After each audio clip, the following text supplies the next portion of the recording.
My son's hand shook when he set the folder on my kitchen table. "Dad, we need to talk about the house." I looked up from my coffee, steam curling between us like a warning. Marcus never came by on a Tuesday morning. He worked at the dealership until 6, always had for 11 years. But there he stood in his good shirt, the one he wore to funerals and job interviews.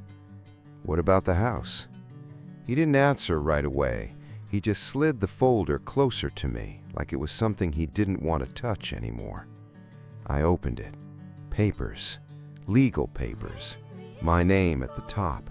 Words like assisted living and voluntary transfer swimming in front of my eyes. "You're 74, Dad. You live alone. This is for your own good." My own good. I set my coffee down slow so my hand wouldn't shake in front of him. "Marcus, I raised you in this house." "I know, Dad, but Diane and I talked, and—" "Diane," I said. Just her name, that was enough. He looked at the floor, and for the first time in my life, I understood my son was ashamed of me. He had no idea what I was worth. He never asked. The rain started around noon, the kind that taps soft against old windows like it's trying to get your attention. I sat at the kitchen table long after Marcus left, staring at that folder like it might explain itself if I waited long enough. 22 years old, that's how old I was when I opened my first hardware store on 5th and Main. Nobody remembers that now, not even Marcus. To him, I was just Dad, the guy who fixed the leaky faucet, who showed up to Little League in work boots, who never talked about money because money wasn't something we talked about in this house. I built that business into 4 stores before I sold it. Then I built something else, quieter, something Marcus never saw because I never wanted him to see it. I didn't want a son who loved me for what I had. I wanted a son who loved me for who I was.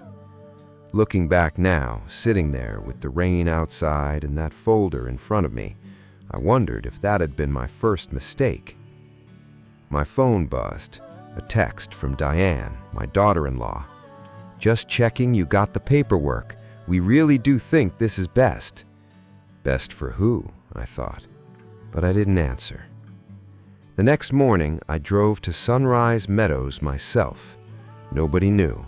I wanted to see the place before anyone tried to convince me of anything. It was nicer than I expected. Fresh paint, a garden out front, an older woman in a sun hat waving at me from a bench like she'd been waiting there her whole life just to be friendly. A part of me softened. Maybe Marcus wasn't wrong. Maybe I really was getting too old for that big empty house.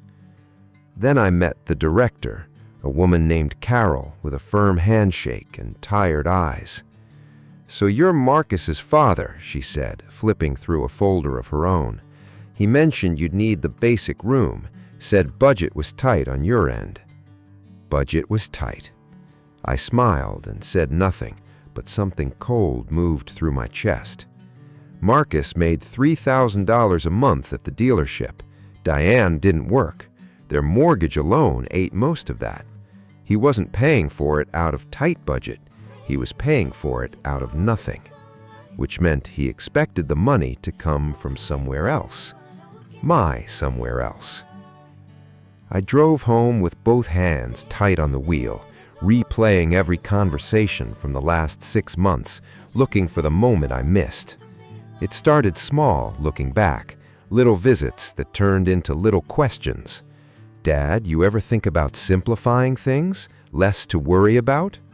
"Dad, you ever make a will? Just curious, for planning." "Dad, that house is a lot for one person. Ever think about selling?" I brushed it all off as a son caring about his father. That's what I wanted it to be. I was proud of that boy, even after his mother passed, even after money got tight for him and Diane. I never once let it show that I noticed. I just quietly helped where I could. Small ways, birthday checks a little bigger than they needed to be, a truck down payment I called a loan and never once brought up again. I never told him what I was really worth. Not the stores, not the investments after, not the accounts he'd never heard of, sitting quiet under a name that wasn't flashy in a bank 2 towns over. I wanted him to be a good man on his own merit, not my money's merit. Sitting in my kitchen that night, I opened my laptop and pulled up something I hadn't touched in years, my real financial statement, numbers Marcus had never seen. Then I heard a key turn in my front door, his key. Marcus stepped into the kitchen before I could close the laptop. His eyes flicked to the screen, just for a second, but I saw it, that flicker of confusion crossing his face when the numbers didn't add up to whatever picture he had of me. "Dad, what's that?" "Nothing," I said, closing it slow, "just some old paperwork." He didn't push. That bothered me more than if he had.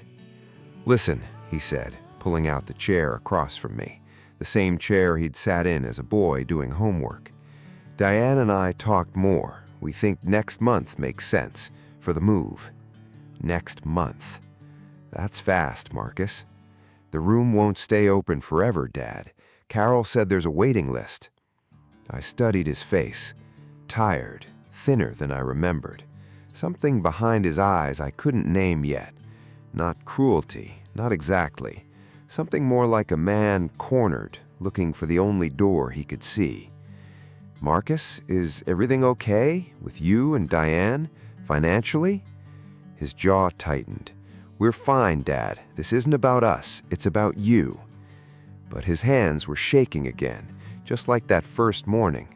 A man doesn't shake over a favor. He shakes over a debt. I decided right then I needed to know exactly what my son owed and to who. I called an old friend the next day, Tom Riley, who'd worked in finance downtown for 30 years and owed me more favors than I could count. I asked him quietly to look into Marcus's name. Not to spy, I told myself, just to understand. Tom called back 2 days later, his voice careful in a way that made my stomach drop before he even said a word. "Frank, your son's in deep. 2 maxed-out credit lines, a second mortgage he took out 8 months ago, and there's a business loan under his name, co-signed, that's gone into default." "Whose business?" "Diane's brother, some kind of investment thing. Sounds like it fell apart fast." I sat down slow on the porch steps, phone pressed to my ear, the evening going gray around me. My son hadn't come to me struggling. He'd come to me with a folder for assisted living, dressed up like concern, like love. He needed my house, not for me, for himself. I thought about all those years I kept my wealth quiet, wanting him to grow into a man who didn't need my money to feel whole. And now here he was, drowning, and instead of knocking on my door and saying, "Dad, I'm in trouble," he'd tried to move me out of my own home and sell it out from under me. The betrayal didn't feel like anger yet. It felt like grief. I didn't confront him right away. I needed to be sure, and I needed to understand exactly how far he was willing to go before I decided what kind of father I was going to be about it. So I did something I wasn't proud of. I called Diane directly, pretending I just wanted to talk, woman to father-in-law, the way we used to before things got strange between us. She let it slip more than she meant to, the way people do when they think they're just making conversation. "Once the house sells, Frank, we can get ahead of everything. Marcus doesn't want you to worry about any of it. He just wants you comfortable." "Comfortable where, Diane?" A pause. "Sunrise Meadows has a basic room. It's clean, it's fine." Basic room, clean, fine. Not home, not family, fine. "And the money from the house?" Another pause, longer this time. "It'll help us catch up just for a while. Marcus is going to pay you back, Frank, I promise you that." Pay me back, as if selling a man's home under his name was a loan and not a theft dressed in family love. I thanked her for the coffee talk and hung up before my voice could crack. That night, I made a decision that would change everything. The next morning, I called my lawyer, Ellen Marsh, a sharp woman who'd handled my business dealings for 15 years and never once repeated a word of it to anyone, including Marcus. Ellen, I need you to draw something up, quietly. Frank, what's going on? I told her everything. The folder, Sunrise Meadows, Diane's slip on the phone, the debts Tom uncovered. Ellen listened without interrupting, the way she always did, letting me get every last piece of anger out before she spoke. You've never told him what you're actually worth, have you? No. Frank, that house is worth $400,000 at most. You're worth considerably more than that. I know. So he's trying to sell a $400,000 asset to cover debts when all along there's a man worth 20 times that sitting at his own kitchen table. Put that way, out loud, in her steady lawyer voice, it sounded almost comic.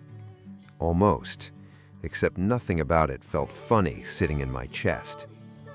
I want to see how far this goes, I told her. I want to know if my son loves me or if he loves what he thinks I don't have. Ellen was quiet a moment. That's a dangerous thing to test, Frank. I know that, too. We agreed on a plan, a quiet one that would show me the truth before I showed Marcus mine. 3 days later, Marcus came back with paperwork for the house sale itself, not just Sunrise Meadows. A real estate agent's card clipped to the top, Diane's name already listed as co-signer on the listing agreement, ready for my signature. Just sign here, Dad, and here, we can close in 30 days. I looked at that paper a long moment. Then I looked at my son, really looked at him, searching for some flicker of the boy who used to fall asleep against my shoulder on long car rides. Marcus, before I sign anything, I need you to answer something honestly. He shifted in his seat. Okay. If I told you I had almost nothing left, that the house was truly all I had in this world, would you still be moving me out this fast? His eyes flickered just slightly toward the paper between us, toward the dollar sign practically glowing off the listing price. Dad, that's not what this is about. Answer the question, son. Silence stretched long and heavy across the kitchen, long enough that the silence itself became the answer. I need this money, Dad, he finally said, voice cracking. I'm drowning. I didn't know how else to ask.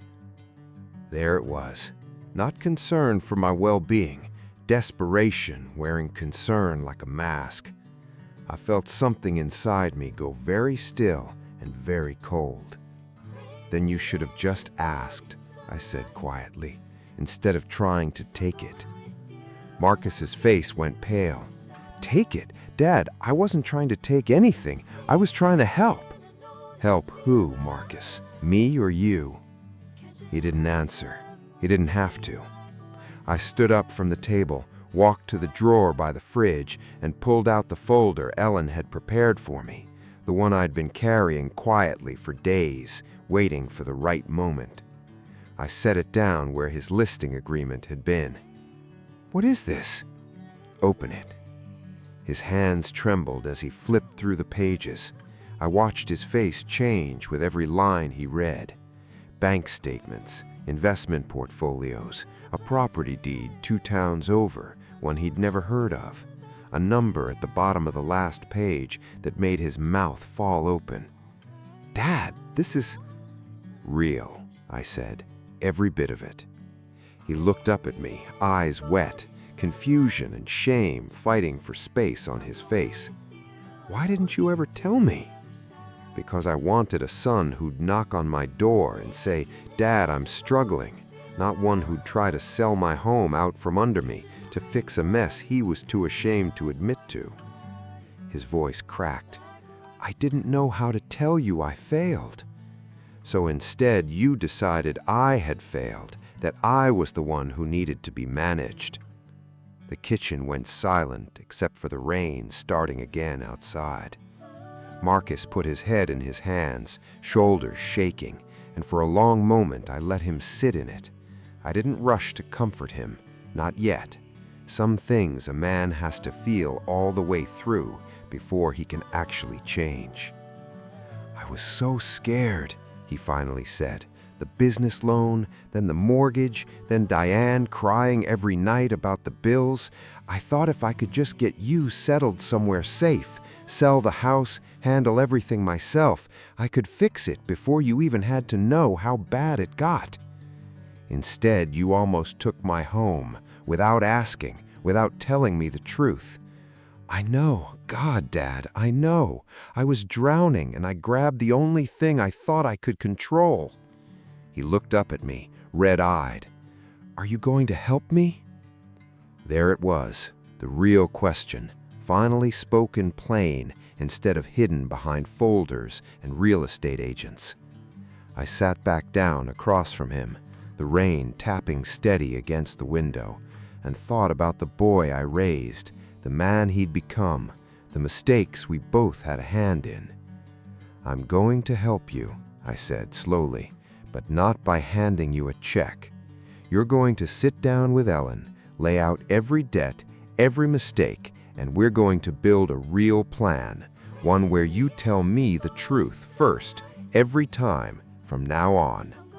He nodded, crying openly now. "I'm sorry, Dad. I'm so sorry."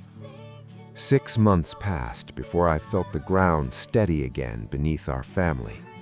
Marcus sold his overpriced truck, the one that never made sense for a dealership salary. Diane's brother's failed business became a hard lesson instead of a hidden secret. With Ellen's help, we built a real plan, one where I covered the worst of the debt as a loan, not a gift, with real payments Marcus made every single month, on time, no exceptions. He never touched my house again. In fact, the first thing he did once things settled was help me repaint the porch, the same porch he used to run across barefoot as a boy. We talk every Sunday now, real conversations. He asks about my life before he existed, the hardware stores, the years I spent building something quiet and lasting. I finally told him everything, not to prove a point, but because he'd earned the truth by finally telling me his. Last week, he sat across from me at that same kitchen table, coffee steaming between us again, and said something that stuck with me. "I almost lost you trying to save myself, Dad. I won't make that mistake again."